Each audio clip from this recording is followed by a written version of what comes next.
Now, from the University of Okoboji, it's Okoboji Broadcast with Jeff Thee. Welcome to Okoboji Broadcast, everybody. I'm Jeff Thee, coming to you from the Dickinson County Museum. Not the courthouse. Not the courthouse, as we did in a previous take.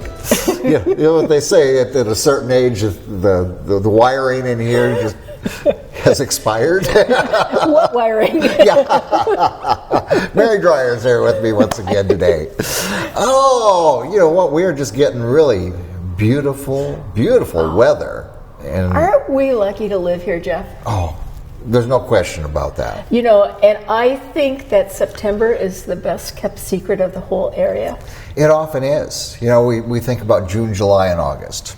Iowa Great Lakes, Okoboji, and so many people love coming after the crowds have kind of slowed down. In fact, you were talking how traffic here at the museum has absolutely, in the last year, really expanded. Yeah. And as I was getting set up here, I don't know how many different people were coming in from other areas with questions and looking around and finding out more. So, you know, this is a great time for people to come to the Lakes area and find out more about the history as well. It is. We had this morning for our Way Back When Wednesdays that we have every Wednesday morning.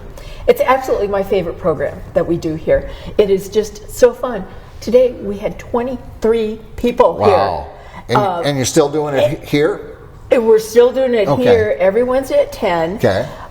We either had 6 or 8 newbies here today. Oh, yeah. Love the newbies. People kept coming in and we had so much fun. Yeah. We talked about, why things are named differently around the lakes. Some of the people that might not have been in the news 100 years ago, but people who left their mark on the area. Yeah. You and I will talk about that another time. Yeah. But that's what we did this morning, and I learned a lot, and it was fun. As I often say, and it comes from doing Lakes History Show and Lakes TV for many years, everybody has a story. Everybody has memories. Can be the same topic, the same event, but seen from different views. And it's amazing what you can learn. You know, the truth is somewhere in between those views. Yeah. You know, so the more views you have, the better chance you have of landing at a more truthful truth. Getting more of a 360 as opposed to opposing, Yeah, and you know what, Jeff? Just recently, a friend from back home in central Iowa sent me an email, and she said, Mary, didn't know if you knew about this, but thought you might appreciate it. It is the website from the New York City Public Library. I'm thinking, okay, so Bev, why'd you send this? And I started doing some searching on this site. They have a digital collection.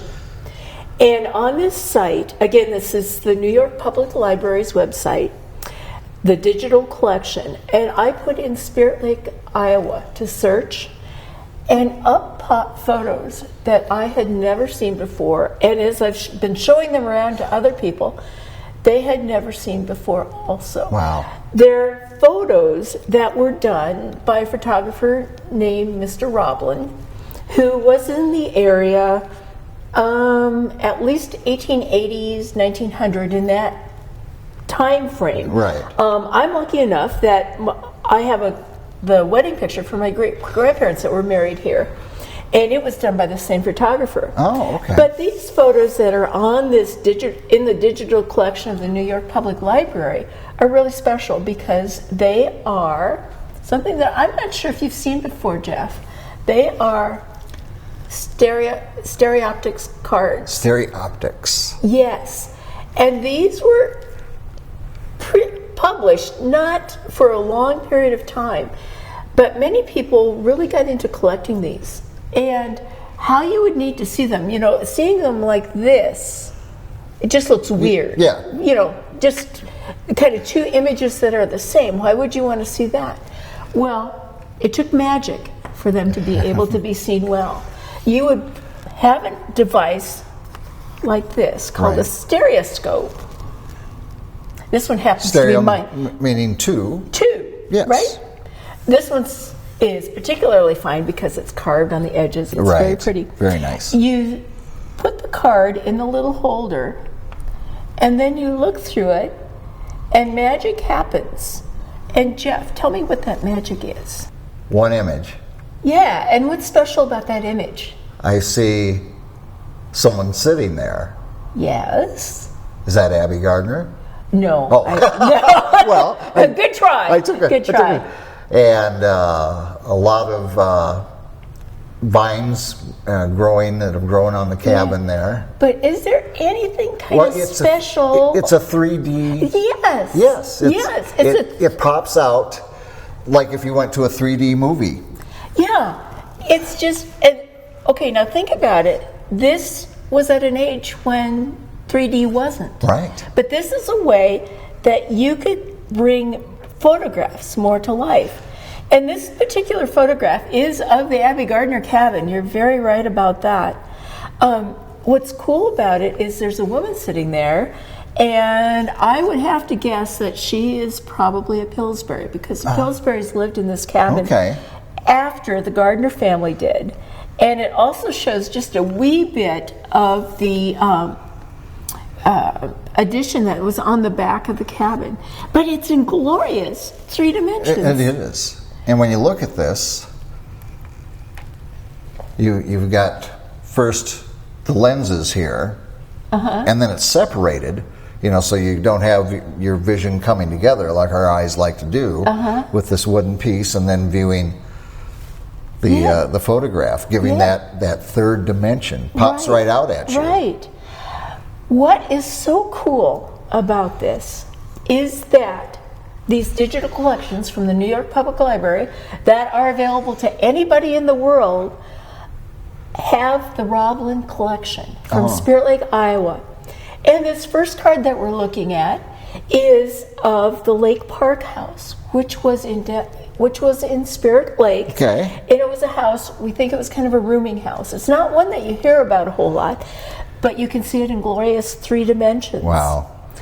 And then we have 2 pictures of one of our favorite places in the lakes, the Orleans Hotel. Oh my. And you can see it in 3 dimensions when you have one of these magic machines. Brings it to life instead of the flat 2 dimension. It really does. And we're lucky enough to have two views. One is from the south side, and we think this other one is from the west side. We're not totally positive about this, but I showed these images to John Smeltzer, who is very much into photography, who is very much into the history of the Orleans Hotel. Right. And anything to do with Spirit Lake. He had never seen these images before. Now that's saying something.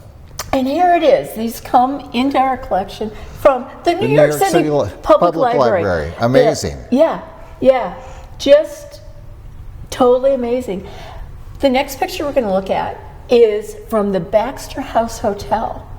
This was in downtown Spirit Lake. It was where Allure & Company is now. It was a separate building. Okay. Allure & Company is not the same building as the Baxter House, but the location is the same. Okay. And this was probably the earliest hotel downtown, if not the earliest, one of the very earliest. Right. And it was a rooming house. It was where business was conducted. Salesmen, for instance, would come to the area and they would book a room at the Baxter House, and that's where they would conduct their business. Wow. But we can see it in 3 dimensions via this. Then we have some pictures of just rowboats pulled up on the beach. You see a picture of rowboats pulled up on the beach from the early days, and it's very cool. Yeah. But to see it in 3 dimensions through the stereoscope, just incredible. Just incredible. There's one other picture, or 2 other pictures I would like to show you from here. Okay. One is a picture I had never seen before, and it is a picture, pile of rocks, right? Yeah. Not any pile of rocks. This is the original gravesite of the Gardner family. Oh, you are kidding. I am not kidding. Oh my goodness. And to see that through the stereoscope in 3 dimensions, it brings you there. Isn't this amazing? Did you feel like you found a treasure trove Oh my gosh, when you started looking at these from the New York City Public Library? And this last picture is another photo of the Gardner cabin, probably when it was lived in by the Pillsburys. We can't date it exactly, but they have added the 2nd story to the cabin. They have built a lean-to on the back side of it. Yeah. And there are two people here, and again, I'm assuming that this is a Pillsbury, but it's at a very different time from the other card that we started with because there are no vines on it. I mentioned that the vines that were growing on that previous one, and there's none here. Yeah. Isn't it cool how history was brought to life, even back in the late 1800s, via these three-dimensional photos? Any idea how they got to the New York City Library? None. I know that Roblin photos are highly prized. I know that he had a series of these photos done in the Lakes area in Dickinson County. Right. Maybe 20 or so in this series. And so 2, 4, 6, 8, 10. There's 10 of them in this series from the New York City Public Library, and we have one here. So, finding these at the New York City Public Library means that we have seen a great many of the ones that he did. Doesn't it make you wonder what else is out there somewhere? And where these are. Yeah. And so, folks, if you have any cards like this of Dickinson County, please bring them to the museum. We would love to digitize them, give you back the card. Sure. But that way, all of us get to see preserved. it. Yes. Yeah. It's in the public purview. Everybody owns it that way and can learn from the photos. Makes you want to look about it of every large city public library's collection, doesn't it? It does. I haven't looked at any others, but I'm having a ball with this. Every day's Christmas to you, I think, Mary. Well, yeah. Also on this site, I don't have them pulled up to show you right now, but I did a search for Milford, and there are photos from the Depression era of a family in Milford. Right. Done by the WPA, I believe, did this series of photos of those to show what it was like living in this area back in the days when times were really hard and what it was like to be a family. Yeah. The photos are tremendous. Oh. So I would hope anybody would go to the New York Public Library and search the digital collections. I was able to find some photos from Iowa Falls, where I'm from. Yeah. There's photos just all over. Oh. So they're very cool. I'm so glad I could show these to you today, Jeff. I am too. Lots to discover here at the Dickinson County Museum. Yes. There's things to discover at the courthouse too, but the museum These is are where kind of more fun, I think. Yeah, it's But a lot more fun. But the courthouse has awesome photos of the area. Yeah. When you walk down the halls of the courthouse, every time I go, other people are going to offices, and I'm standing there looking at the old marveling photos. at the photos. Yep, Yeah. indeed. Yeah. Well, wonderful. Well, thank you for sharing. And again, this contraption is called a Stereoscope. Stereoscope. There you go. Well, very good. And thank you for sharing Dickinson County in 3D to me, Mary. Oh, yeah. Appreciate it. It's so cool. It is so cool. It's so cool. Don't forget about Wayback Wednesdays, every Wednesday, 10 a.m. 10 a.m. Here. Here is where you go. You'll be glad you came. Yes, you will. All right, we want you to be a newbie next week. So, Mary, thanks for being with me. Thanks a bunch, Jeff. It's always a hoot. It's a hoot. I need a t-shirt that says that. I'm a hoot. Anyway, we want to thank Mary for taking time with us here at the museum. And we thank you, as always, for watching us right here on Okoboji Broadcast. Okoboji Broadcast from the studios at historic Arnold's Park Amusement Park is brought to you in part by the Scott Troutman State Farm Agency in Spirit Lake, Quest Wealth Management, a financial advisory practice of Ameriprise Financial Services, advisor Jan Spielman, AJ Spielman, and Erica Wachholz. The headquarters of the University of Okoboji is at the Three Sons, open Monday through Saturday 10 to 5 and Sunday from 10 to 4. Bank Midwest, dream big, plan wisely, live well. Lakes Regional Healthcare and Avera Partner. Ruthven Locker at the Lake, where carnivores are welcome on Hill Avenue in Spirit Lake. Beck Engineering in Spirit Lake. Be Radiant Laser Skin Studio in the Okoboji Plaza in Okoboji.